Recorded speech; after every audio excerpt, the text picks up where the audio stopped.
नमस्कार दोस्तों, आज हम बात करने वाले हैं तनुजा की।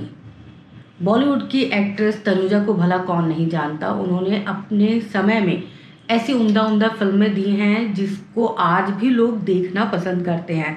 और आज हम तनुजा के बॉलीवुड करियर के बारे में आपसे बातचीत करने वाले हैं। आपको बताएंगे कि किस तरह से उनका बॉलीवुड डेब्यू हुआ। हालांकि उनका जो परिवेश था वो इसी तरह का परिवेश था क्योंकि उनकी माँ जो थी शोभना सामर्थ, वो एक मशहूर अदाकारा थी। तो उनको बॉलीवुड में डेब्यू करने के लिए बहुत ज़्यादा मशक्क़त नहीं करनी पड़ी। उनकी बहन नूतन थी तो उनको काफ़ी ज़्यादा मुश्किलों का सामना नहीं करना पड़ा। लेकिन उसके बावजूद, बॉलीवुड घराने से होने के बावजूद भी उनको जो है वो सफ़र तय करने में क्या कुछ झेलना पड़ा और कैसे उन्होंने अपना फिल्मी करियर का सफ़र पूरा किया, ये आज हम आपको बताएंगे। तो चलिए शुरुआत करते हैं। तनुजा का जन्म 23 सितंबर 1943 को हुआ था। चूँकि इनके माता पिता दोनों ही फिल्म इंडस्ट्री से थे तो फिल्मी माहौल में ही इनका पूरा बचपन जो है वो बीता। तनुजा की माँ शोभना सामर्थ उस दौर की एक बड़ी नामी अदाकारा थी, जबकि इनकी नानी रतनबाई भी एक्ट्रेस रह चुकी थी। तनुजा के पिता कुमार सेन सामर्थ हिंदी फिल्म इंडस्ट्री से जुड़े थे। वो एक नामी डायरेक्टर थे और सिनेमेटोग्राफी भी किया करते थे। तनुजा छोटी थी जब इनके माता पिता का तलाक हो गया था। तनुजा और इनकी बड़ी बहन नूतन, छोटी बहन चतुरा और छोटे भाई जयदीप की परवरिश इनकी माँ शोभना सामर्थ ने की। तनुजा की माँ शोभना सामर्थ ने अपनी बड़ी बेटी नूतन को फिल्म इंडस्ट्री में लॉन्च करने के लिए एक फिल्म बनाई। फिल्म का नाम था हमारी बेटी। इस फिल्म का डायरेक्शन शोभना सामर्थ ने खुद किया था।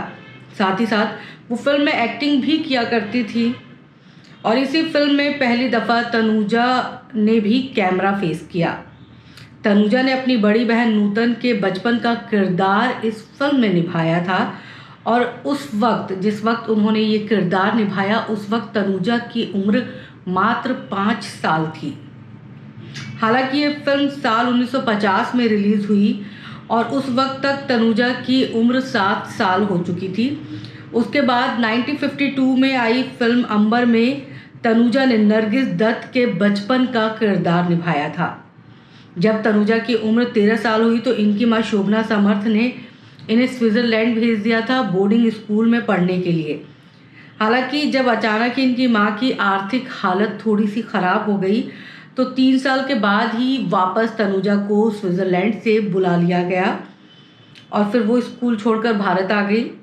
भारत लौटने के बाद इन्होंने स्कूल में, किसी भी स्कूल में दाखिला नहीं लिया क्योंकि तनुजा फैसला कर चुकी थी कि अब उन्हें भी बड़ी बहन नूतन की तरह फिल्मों में काम करना है और अपने परिवार को सपोर्ट करना है।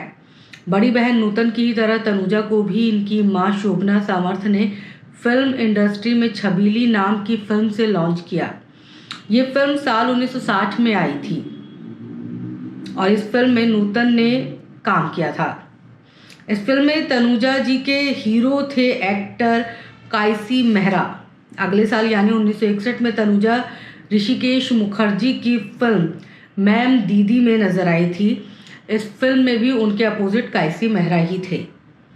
1961 में तनुजा केदार शर्मा की फिल्म हमारी याद आएगी में भी दिखी थी।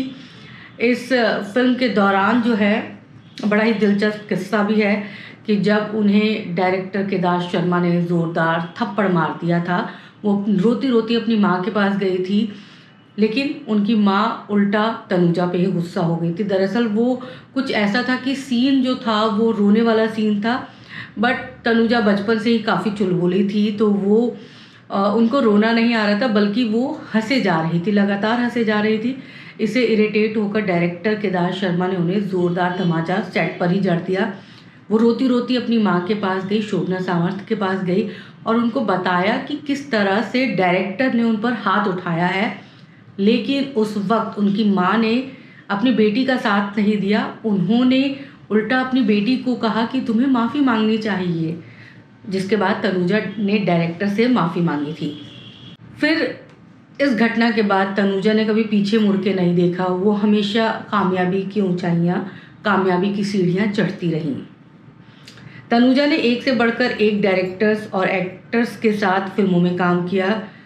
बड़ी बहन नूतन की तरह तनुजा भी हर गुजरते साल के साथ फिल्म इंडस्ट्री में अपना बड़ा मुकाम बनाती चली गई और केवल हिंदी ही नहीं, कई भाषाओं की फिल्मों में तनुजा ने किरदार निभाए हैं। हालांकि जिस वक्त तनुजा ने ये फिल्म माफ़ कीजिएगा, वैसे तनुजा को जो ख्याति मिली थी, जो उनको फेम मिला था, वो मिला था साल 1966 में फिल्म बहारें फिर भी आएंगी। इस फिल्म में उनके अपोजिट धर्मेंद्र थे। इस फिल्म के बाद जो है वो तनुजा को काफ़ी फेम मिला था, काफ़ी प्रसिद्धि मिली थी। हालांकि जिस वक्त तनुजा ने ये फिल्म साइन की थी, उस वक्त जो हीरो थे वो धर्मेंद्र नहीं थे, गुरुदत्त थे। लेकिन फिल्म के कुछ सीन शूट ही हुए थे कि असमय ही गुरुदत्त जी की मृत्यु हो गई, जिसके बाद गुरुदत्त का जो किरदार था वो अभिनेता धर्मेंद्र ने निभाया।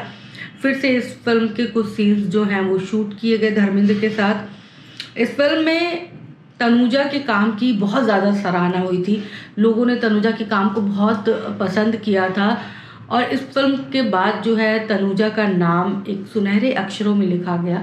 तनुजा की 2 बेटियां हैं, काजोल और तनिषा की शादी नहीं हुई है, जबकि काजोल जो हैं वो अजय देवगन के साथ उनकी शादी हुई है और काजोल ने भी फिल्म इंडस्ट्री में अपना अहम योगदान दिया है। एक से बढ़कर एक दिलवाले दुल्हनिया ले जाएंगे जैसी फिल्मों में काम किया है। हर तरह के फिल्मों में उन्होंने रोल किए हैं और पीढ़ी दर पीढ़ी जो एक्टिंग का चला आ रहा है उनके परिवार में, उसको उन्होंने हमेशा पकड़ के रखा है, जकड़ के रखा है और अपनी अदाकारी से लोगों को खुश कर दिया है। उनके फैंस की लिस्ट बहुत लंबी है। तो आज हम बात कर रहे थे तनुजा के बारे में। तनुजा ने फिल्म इंडस्ट्री को अपना जो सहयोग दिया, योगदान दिया है, वो बहुत महत्वपूर्ण रहा है। तनुजा जी जो है वो उन्होंने उस दौर में अपनी अदाकारी से एक बड़ा नाम कमाया।